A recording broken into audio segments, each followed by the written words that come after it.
Les qualifications les plus longues de l'histoire sont terminées. En effet, elles ont duré 2 heures et à la fin, nous avons vu la pole position de Verstappen. Mais nous devons d'abord analyser le désastre Ferrari parce que les gars, voir Charles Leclerc dans le mur au virage 15, Lewis Hamilton exclu en Q2, avec finalement Leclerc 10e et Hamilton 12e, c'était un scénario imprévisible avant ces qualifications. On dit toujours Ferrari champion du vendredi et c'est encore une fois vrai. En effet, le samedi ensuite, eh bien, tout revient. Et en défaveur de Ferrari, disons, cette situation ici est vraiment désastreuse. Analysons en détail chaque épisode. Avant de commencer, je vous rappelle évidemment de vous abonner, d'activer les notifications pour ne manquer aucune vidéo sur le thème de la Formule 1, sur le thème de Ferrari. Analysons chaque épisode, voyons aussi la télémétrie et laissez un like de soutien pour soutenir justement mon travail et les vidéos ici sur la chaîne. Comme toujours si vous aimez les vidéos, laissez aussi un commentaire en dessous pour débattre ensemble de tous les épisodes qui se passent en piste et je vais répondre à tous les commentaires. Cela dit, commençons tout de suite avec l'analyse. Avant et de la pole de Max, je veux parler de la situation de Leclerc et de Ferrari. Commençons justement par le cas de Leclerc pour ensuite arriver à Hamilton. Nous avons vu un Leclerc très amer à cause de l'erreur. Ce n'est pas la première fois qu'il commet une erreur au virage 15. Nous avons vu en 2025 en qualification ce qui s'est passé. Nous avons vu aussi en 2024 et même en 2021, il avait commis cette erreur. Et nous nous souvenons aussi de l'erreur de Leclerc en 2019 dans la partie du château en qualification. Donc c'est déjà arrivé que Leclerc ait commis une erreur ici à Bakou. C'est un pilote extrêmement fort Leclerc, mais aussi extrêmement dépendant de l'adhérence à l'avant. Et cela nécessite aussi une discussion technique à ce sujet, mais je veux le faire d'abord. D'abord, voyons l'accident de Leclerc et ensuite faisons cette discussion ici qui est fondamentale. En effet, voyons un instant la dynamique de l'accident de Charles et commentons-la ensemble. En effet, Charles arrive ici au virage 15. Nous voyons ici qu'il perd le blocage de l'avant gauche. Dans ce cas, il est trop tard pour décider d'aller tout droit dans l'échappatoire et donc il décide de prendre le virage. Mais il n'y parvient pas. Il va trop lentement à ce point ici pour tourner, pour faire tourner la voiture et donc il va dans le mur. Et pourquoi Charles a-t-il commis cette erreur? Cette erreur est le fruit des conditions, certainement des conditions non optimales, surtout à ce point de la piste, et donc il y avait peu d'adhérence sur la piste. Pour ajouter à cette situation, il avait des pneus médiums. Les pneus médiums te garantissent plus d'adhérence à l'arrière parce que le pneu chauffe moins, mais moins d'adhérence à l'avant parce que tu parviens à apporter moins d'énergie. Tu as plus de mal à mettre en température les pneus sur la partie avant de la voiture, donc sur les pneus avant. Et c'est ça le problème de Charles. Il est très dépendant des températures des pneus à avant et cela se voit parce qu'il conduit tout en survirage. Nous avons vu aussi plusieurs analyses où il entre très fort dans le virage, freine plus tard que les autres et après, il fait tourner la voiture au dernier moment. Se faire tourner la voiture au dernier moment fonctionne quand tu as de l'adhérence sur la piste et quand les températures sont plus élevées. Tu as beaucoup plus de mal quand les températures sont basses et à plus forte raison quand il commence aussi à pleuvoir. C'est la nature de l'erreur de Leclerc, erreur à 100% de sa part, évidemment fruit des conditions. Malheureusement, Charles a aussi été malchanceux parce qu'à ce moment-là, il était à ce point de la piste où il pleuvait un peu plus, donc certainement s'il s'était retrouvé à un autre point de la piste, il aurait pu aussi éviter cette erreur. Erreur qui pèse beaucoup dans un week-end où la Ferrari, comme je l'ai dit aussi hier, était très compétitive. Tous nous attendions au moins un top 5, peut-être même un top 3. Certains même la pole position de la part de Ferrari, mais elle n'est pas arrivée. Donc une déception incroyable pour Charles. Un dommage parce que nous savons combien il tient à faire une bonne performance avec Ferrari, surtout à Bakou. Donc nous avons vu une série de drapeaux rouges. C'est un peu été le leitmotiv, si l'on veut, de cette session de qualification qui ont duré 2 heures. Et nous avons vu beaucoup de drapeaux rouges, même en Q3. Mais faisons un petit pas en arrière et allons au numéro 1. Parlons de Hamilton, parce que Hamilton a fait des déclarations très importantes et je vais vous les montrer. Je me mets de l'autre côté pour qu'on les lise ensemble. En effet, Hamilton a eu du mal à accepter cette exclusion du Q2. À la fin, nous l'avons retrouvé 12e, et ce n'est pas tant de sa faute, dans le sens où, évidemment, il a eu une chance de faire le temps en qualification. Mais les gars, voyons un instant brièvement aussi la section des pneus. Entre les temps, après, analysons aussi les déclarations. Mais si nous voyons Hamilton, ici 12e, nous voyons qu'il a fait tous les temps avec des pneus tendres. Il avait seulement 2 trains de pneus médiums, contrairement aux autres qui en avaient 3. Et avec Hamilton, il voulait garder les pneus médiums pour après. Ils ont tourné seulement avec des pneus tendres et cela a beaucoup limité Hamilton en Q2 parce qu'il n'avait pas assez d'adhérence sur les pneus arrière. il surchauffait trop les pneus arrière, il ne montait pas en température, c'est-à-dire qu'il surchauffait trop, et donc il n'arrivait pas à trouver de l'adhérence. Et en effet, comme il s'en est plaint aussi dans les déclarations que nous allons maintenant reprendre. On voit que Hamilton avait peu de pneus médiums et cela ne lui a pas permis, s'il avait fait le tour avec les pneus médiums, il aurait pu se qualifier en Q2 et s'améliorer. Au lieu de cela, ayant fait seulement le temps avec les pneus tendres, il n'a pas réussi à s'améliorer suffisamment. Il a fait une tentative, ça n'a pas bien marché. Il a ensuite fait une erreur, et puis il n'avait pas assez d'essence pour répliquer, pour faire une autre tentative. Et puis, il y avait aussi le temps qui n'était plus... il n'y avait plus de temps disponible en substance. Et donc Hamilton, c'est dommage pour cette exclusion, parce que cela ne dépend pas seulement de lui, c'est-à-dire que l'exclusion en Q2 ne dépend pas seulement de Lewis Hamilton, mais aussi du choix de Ferrari de ne pas allouer assez de pneus médiums pour le septuple champion du monde. Et cela, il l'a dit aussi après dans la conférence de presse qui a eu lieu après l'interview. Et donc c'est dommage pour Hamilton, parce que c'était un week-end où il avait bien commencé lors des essais libres 1, il était rapide, lors des essais libres 2, il était aussi rapide, et il pouvait trouver le rythme pour aller devant, peut-être pas la pole, mais il pouvait faire un top 3, un top 5, et il pouvait suivre le rythme de Charles. Le problème est que cela l'a conditionné, cela a beaucoup conditionné les pneus, et donc le meilleur choix, comme je l'ai dit aussi hier, aurait été de monter les tendres à l'avant et les médiums à l'arrière, afin d'avoir assez d'adhérence à l'avant pour freiner fort comme le voulait Charles, qui avait les médiums quand il a commis l'erreur, et d'avoir assez d'adhérence à l'arrière, ce qui a empêché Hamilton de se qualifier parce qu'il avait les tendres. À l'arrière, il fallait les médiums.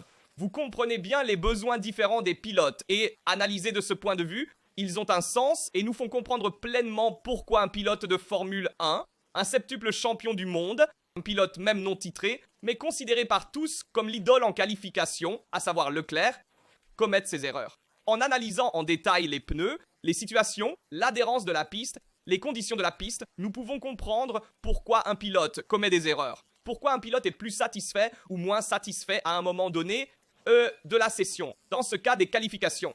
Et c'est pour cela qu'il y a l'amertume, la nervosité de Hamilton, parce que moi aussi, je l'ai vécu en le regardant de l'extérieur. J'ai vu. Bon sang, Hamilton avait la possibilité au moins d'aller en Q3. Il l'avait, mais il l'a gâché à cause un peu de son erreur, un peu aussi de la stratégie de Ferrari. C'est la réalité des faits et c'est amer à digérer parce que c'est un week-end où Ferrari était rapide, pouvait faire avec les deux pilotes un top 5. Mais nous voyons Leclerc 10e et Hamilton 12e.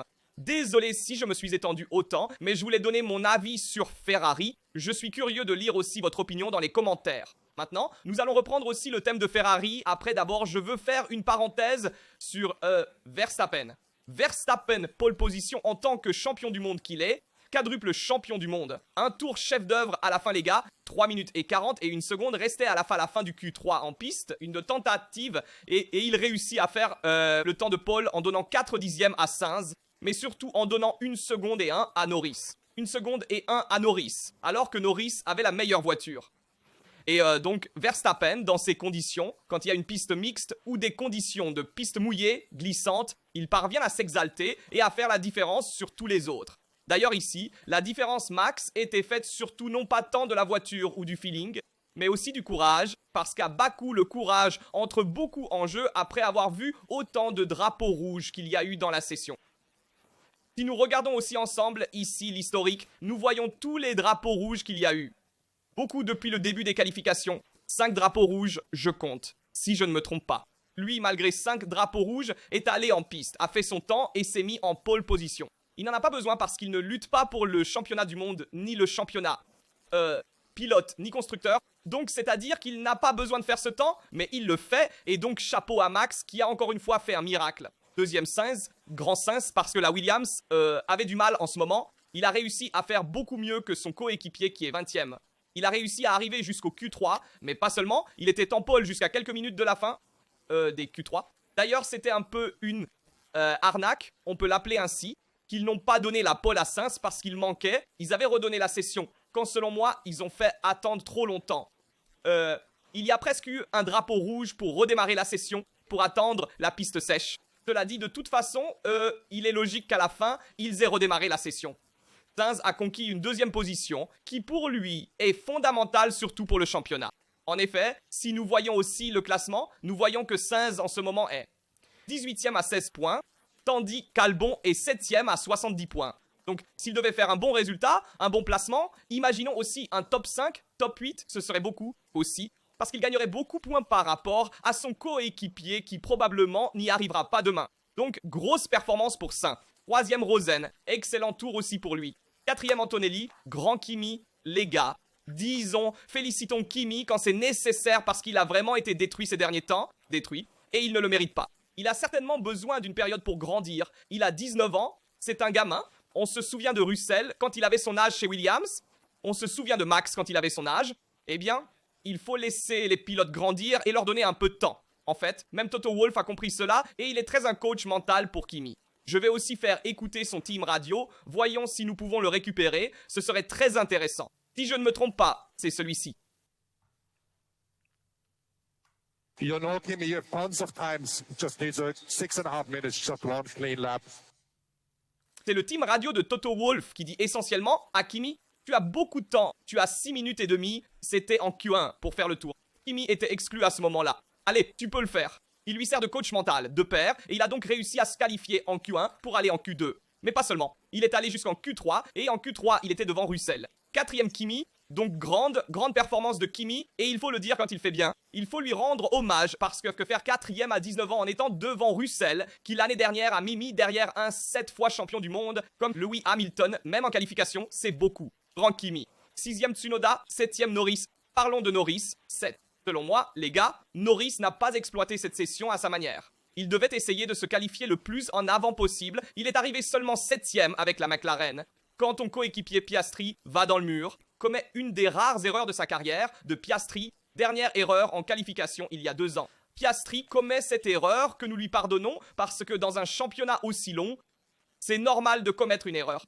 Évidemment, il aurait été mieux de ne pas le faire, c'est banal de le dire, mais c'est normal que ces erreurs arrivent. Norris a un checkpoint, il a une possibilité de faire beaucoup mieux que son coéquipier et de récupérer l'avantage qu'il a actuellement au classement, si je ne me trompe pas. Maintenant de 41 points, si je ne me trompe pas, 41 points de différence. Voilà, tu dois essayer d'exploiter à ta manière cet avantage que tu as. Norris ne l'a pas exploité, il est arrivé seulement 7ème.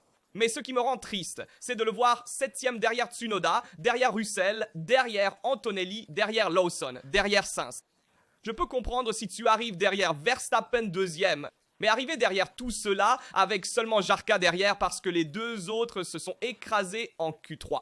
Eh bien les gars, c'est une performance de Norris qui n'est pas digne d'un champion du monde, soyons clairs. Donc il doit se réveiller un peu. Nous verrons si demain, il réussira à faire une meilleure course ou s'il perdra encore des points sur Piastri qui de toute façon part là tout près. Mais certainement un checkpoint pour Norris non exploité, c'est vraiment dommage parce que qui pouvait faire nettement mieux, Piastri et Leclerc. Nous avons dit erreur de Piastri, c'est normal qu'il l'ait commise.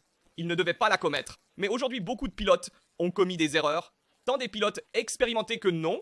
Erreur de Leclerc aussi qui arrive à un moment difficile, surtout pour la situation que vit Ferrari. Mais une erreur compréhensible vu les conditions. Voilà, c'est donc un peu la situation, une grande déception. Allons voir aussi la télémétrie ensemble. Je vais d'abord montrer la comparaison en qualification, ce dont nous parlions aussi sur Sky, pratiquement la différence en qualification entre les différents coéquipiers, entre Leclerc et le coéquipier avec lequel il a couru. Toujours battu tout le monde, d'ailleurs 2 et 19 contre Vettel, 2, 12 et 9. Leclerc a été devant un 4 fois champion du monde qui venait de la période avant Red Bull, puis était dans les dernières années chez Ferrari. Enfin le battre ainsi la première année chez Ferrari pour Leclerc, c'est beaucoup. Et puis il a toujours devancé ses coéquipiers, donc incroyable aussi contre Sainz et maintenant aussi contre Hamilton, il a officiellement remporté ce débat, cette comparaison en qualification. Cela dit, la série de pôles de Leclerc s'interrompt aussi. En fait, nous voyons ici les 4 pôles consécutives conquises par Leclerc et ici, cela s'interrompt avec cette erreur commise en qualification pour Charles qui se place seulement 10ème. Dommage, vraiment dommage. Il a eu un moment de nervosité quand il a vu l'erreur de Leclerc, aussi parce qu'il pouvait faire mieux, il devait faire mieux. Mais c'était une situation où Ferrari pousse plus à la limite. Ce ne sont pas les conditions idéales, il y avait une température plus froide de 5 à 7 degrés et cela influence beaucoup. En fait, nous avons vu aussi d'autres erreurs commises. Par exemple, celle-ci de Hamilton, un long qu'il a commis dans ce cas. Voyons. So this is Lewis Hamilton. Ceci est un tout droit. Attendez que je vous le remontre. Allons-y doucement ici. Vous voyez qu'il y a le blocage. Il arrive long. Beaucoup d'erreurs des pilotes Ferrari. Ah, désolé, je vous le montre maintenant. Repartons d'ici. Arrive en freinage, il y a un micro-blocage de l'avant gauche ici avec le pneu tendre et il fait cette erreur. En somme, beaucoup d'erreurs commises par les pilotes Ferrari. Vraiment dommage. Certainement une autre chose que nous avons vue est aussi le choix de l'aileron arrière différent des pilotes Ferrari. Voyons ici le choix de l'aileron arrière très déchargé. Après, Hamilton a choisi lui aussi l'aileron de Leclerc, mais un aileron très déchargé. Et Leclerc, malgré cet aileron très déchargé, a fait d'excellentes performances en virage. Nous verrons aussi demain comment cet aileron se comportera, car c'est un aileron qui te permet sûrement d'aller vite en qualification. En course, et tu es un peu plus déchargé, tu vas vite en vitesse d'efficacité. Le DRS cependant est plus petit, donc tu as moins de différence entre la vitesse de pointe sens et avec DRS. Donc ce ne sera pas facile pour Ferrari, elle devra essayer de remonter. Mais la vitesse de pointe est l'un des points forts de la rouge, donc espérons qu'elle réussira à bien faire. Cela dit, et je crois avoir parlé un peu de tous les épisodes que nous avons vus, nous avons aussi vu et commenté quelques épisodes plus marginaux, si on veut. Nous avons vu l'erreur de Hülkenberg, l'erreur ensuite de Berman, qui lui aussi là est garé et allé dans le mur, a cassé la suspension. Hülkenberg pareil. Et nous avons vu l'erreur de Galli puis de Colapinto, les deux Alpines éliminés en Q1. Et nous avons vu la tête de Briatore qui, à mon avis, va virer Colapinto à la fin de la saison. Et il a aussi raison les gars. Colapinto a fait une erreur très banale à ce moment-là, aussi parce que son coéquipier était là devant, arrêté et lui se trompe dans ce virage en perdant le contrôle de la voiture et allant dans le mur en cassant la suspension. Donc c'est un peu le résumé des qualifications qui ont duré vraiment longtemps et ce sera une course très particulière demain parce que si nous regardons aussi la grille, nous allons la revoir ensemble. Eh bien nous voyons que nous aurons quand même un Sainz, un Lawson, une Giara aussi le vent qui essaieront de faire la différence, surtout Sainz et Lawson. Nous verrons aussi comment Kimi se comportera et attention aussi aux conditions de piste qui influenceront la stratégie. Un arrêt ou deux arrêts qui ira plus vite. Mercedes en conditions de basse et température peut aller très vite, donc ne la sous-estimons pas. Et d'habitude Mercedes a plus de mal en qualification par rapport à la course. Donc Mercedes peut aller vite et conquérir aussi le podium. Verstappen est le candidat numéro 1 pour gagner demain. En voyant les McLaren qui partent si loin derrière, elles n'ont même pas tellement de feeling sur cette piste. On a vu beaucoup d'erreurs de Piastri, nous avons vu aussi quelques erreurs de Norris qui a touché le mur. En somme, McLaren n'est pas la meilleure piste. Donc pour le podium, je me mouille, dites-moi aussi votre pronostic. Mais je vous dis Verstappen. Je me lance aller, Kimi et Russell. Je veux essayer en fait, et oui, ça dépend un peu des Mercedes, mais allez, j'essaie Verstappen, Kimi, Russell. Nous verrons un peu si le podium se termine ainsi. Mais j'espère aussi que Ferrari réussira à arriver dans le top 5. Mais elle aura du mal à récupérer demain. Il y a beaucoup de voitures rapides devant. Nous verrons, nous verrons. Peut-être une course folle ou quelque chose pourrait mélanger les cartes. Mais avant, je voulais vous montrer cette différence ici. Voyons comment dans le secteur central, regardez comment Verstappen parvient à aller plus vite. Les deux ont la couleur bleue, donc on ne remarque pas tellement la différence. Mais on voit clairement comment Max parvient à entrer plus fort, qui est le bleu un peu plus clair par rapport à Sainz, qui avait un peu de mal en vitesse de pointe, même pendant que Max parvenait à aller plus vite. Donc c'est la différence entre Max et entre Sainz et Verstappen. Je vous en prie, dites-moi votre opinion dans les commentaires, mouillez-vous avec pronostic. Dites-moi comment vous voyez aussi la situation chez Ferrari. Je suis curieux de lire et de répondre à tous vos commentaires. Comme toujours, évidemment, je vous rappelle de vous abonner, d'activer les notifications pour ne manquer aucune vidéo qui sort ici sur la chaîne. Atima Formula 1, Atima Ferrari. Nous analysons toutes les sessions, la télémétrie, nous voyons tout ensemble. Et évidemment, je vous rappelle de laisser un like pour soutenir chaque vidéo. Ici, Dastri, c'est tout. On se voit à la prochaine.